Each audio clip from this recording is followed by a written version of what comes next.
Hey YouTube, Mark Kaufman here, and today I am back in the studio. It's good to be back with y'all and talking to you about knives and EDC items and just back at what I want to talk to you guys about. And everything is getting back to normal. Just a really quick update. We didn't have any pipes breaking in our apartment. We have had electricity, we finally have water back, but we have to boil any water that we intend on drinking.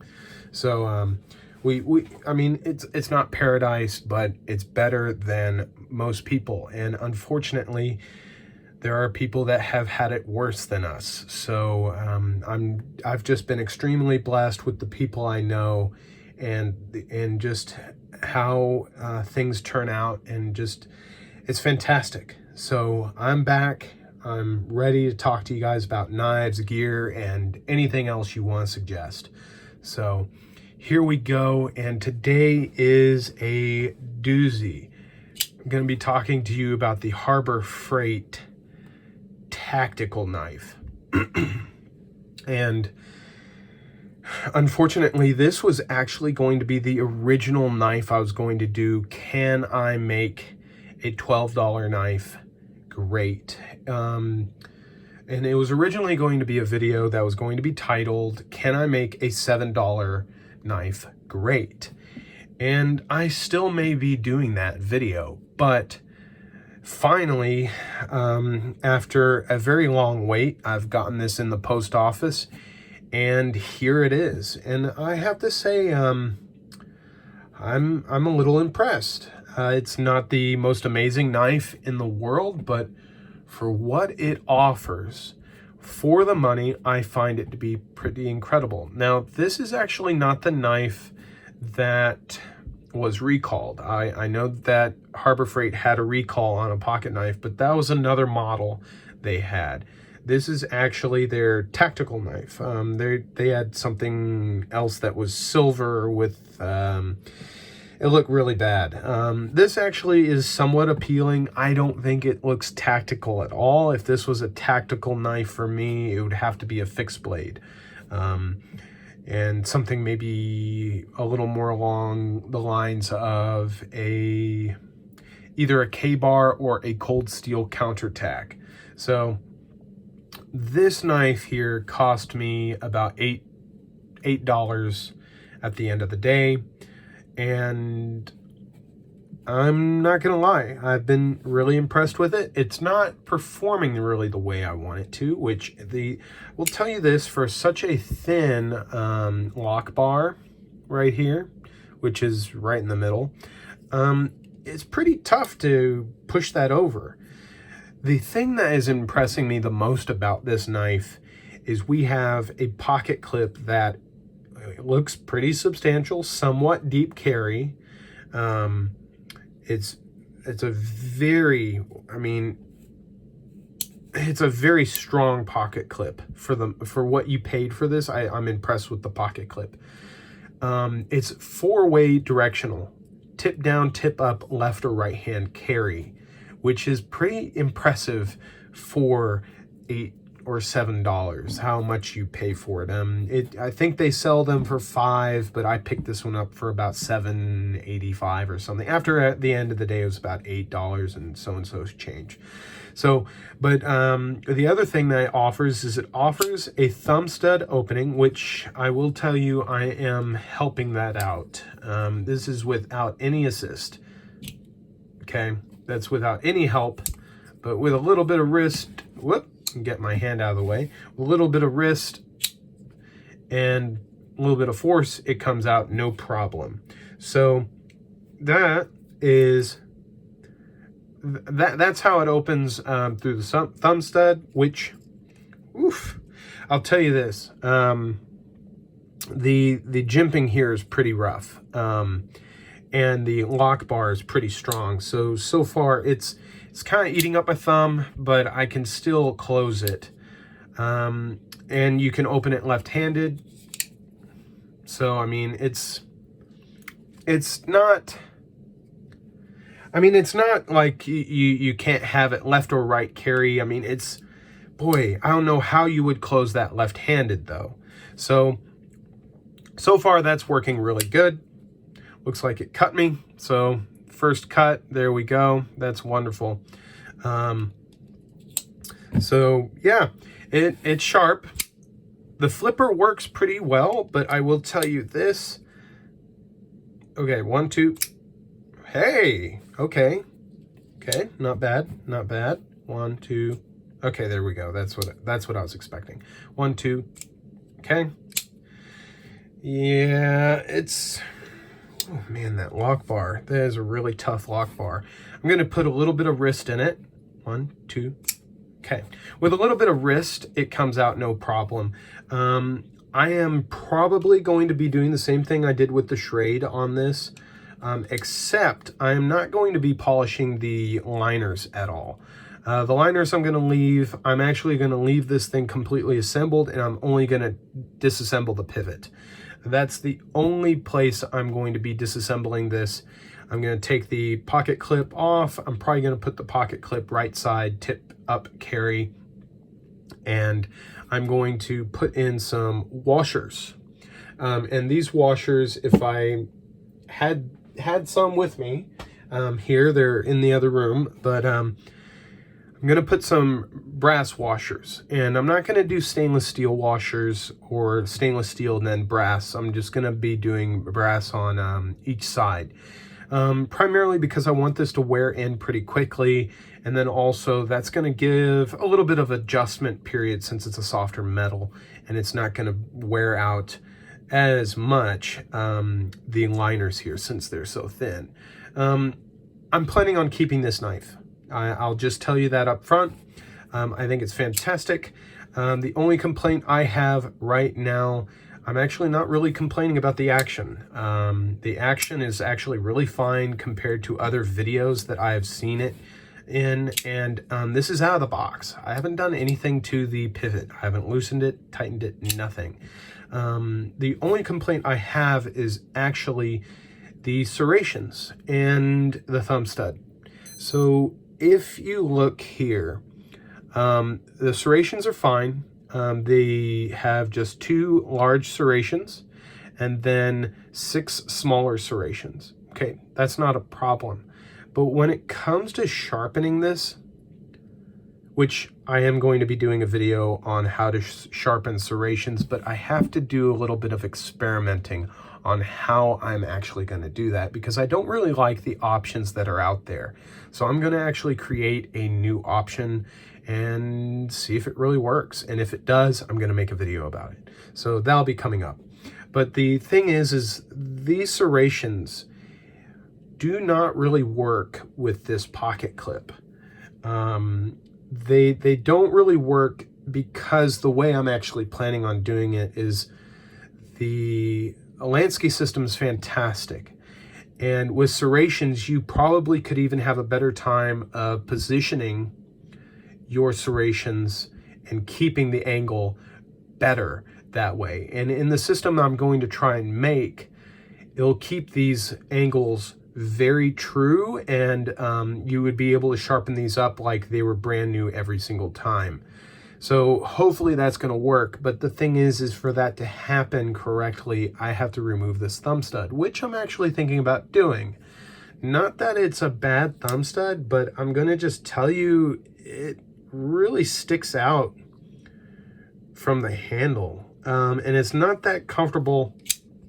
It works, but it's just not that comfortable. It's very tight, very pointy.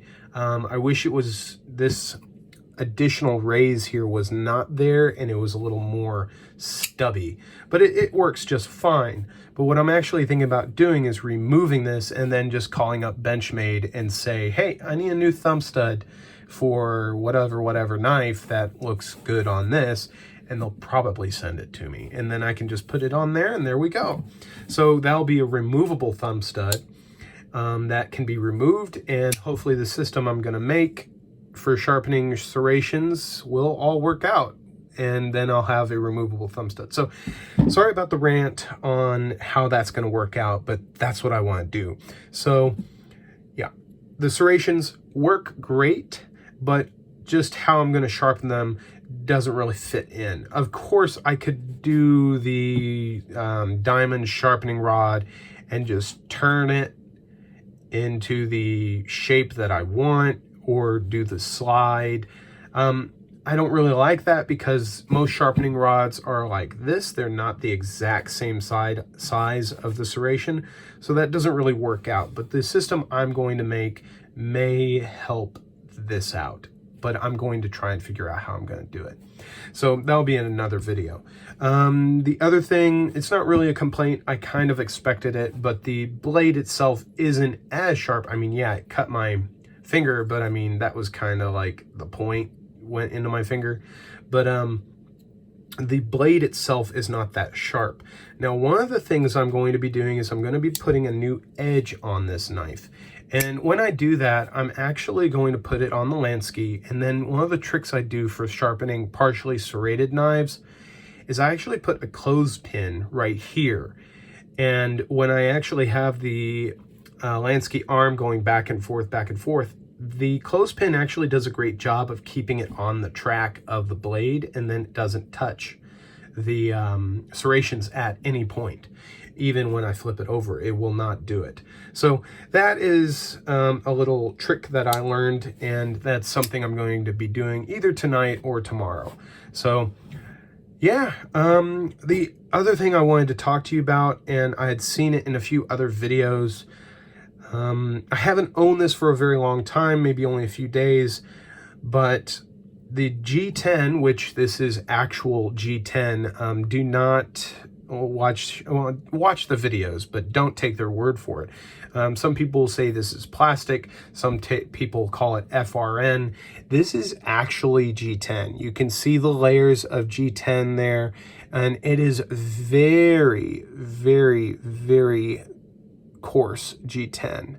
It's not as coarse as maybe Cold Steel's G10, but it is pretty grippy stuff.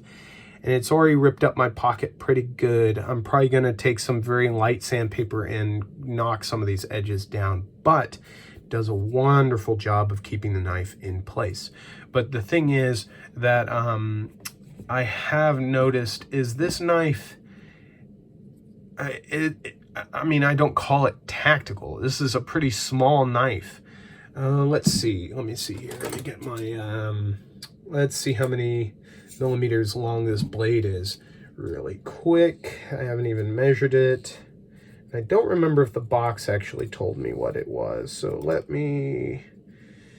So from the end of the serrations here to the tip is 71.5 millimeters, which equates to 2.8 inches. So not a very big knife. It's under 3 inches. So yeah, that's okay, but not tactical for me.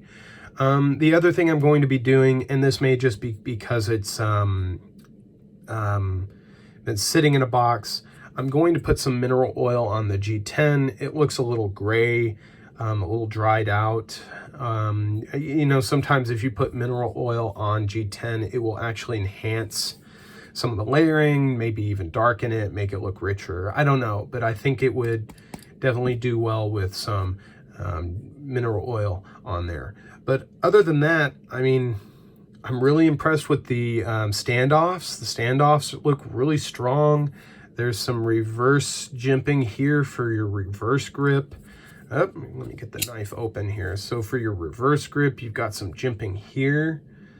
You've got jimping here, which is very generous, but it's just not a very big knife. Doesn't define tactical to me. But yeah, this is definitely something I've been looking forward to. Not everybody's going to look forward to this knife. They're probably going to say, well, I've seen reviews. I know this knife is crap. But I've been on kind of a cheap knife kick, and I've been relatively impressed with cheap knives lately, and what they can do, what they offer for people with not a lot of money. So this is definitely something that if you are not even a knife guy, this offers a lot for somebody that is a layman when it comes to knives or anything like that. I mean, we're gearheads. We talk about steel, we talk about materials, thumb studs, pocket clips, but some people call this a belt clip and they call this a thumb hill or whatever, you know, just they don't use the terminology we use. And so I've been impressed with this knife, and I'm happy to see that people can get a relatively good knife for not a lot of money. So I will keep you guys updated on how things are going, but right now in my life, we're pretty settled and we're back to normal. But if anything changes, I'll let you guys know. And of course, this will probably be subject of the next video. Of course, I have not forgotten the Pakistani knife. It's coming. The video's coming. I'm not doing anything major to the knife. It's just we've had kind of a crisis in Texas, so it's coming along. So this is probably going to go in for some washer changes and a few other little tweaks. So thank you guys again for checking out my channel, and it's great to be back, pushing new videos out for you and making new things, and just getting back at it and talking with y'all. And also, I have not forgotten. I see you guys subscribing, and I really appreciate it. I'm almost to the 300 subscriber mark. I cannot believe it. And I just want to tell you guys, thank you so much. And if you like my videos and feel that somebody out there would really enjoy them and like watching them, send them their way. I'd really like to have more subscribers and share the stuff that I want people to see. So thank you guys again for joining me. I'm babbling yet again, and I'll end the video here. So thank you guys again, and I hope you're having a great day or night wherever you may be, and I'll talk to you in the next one. Bye-bye.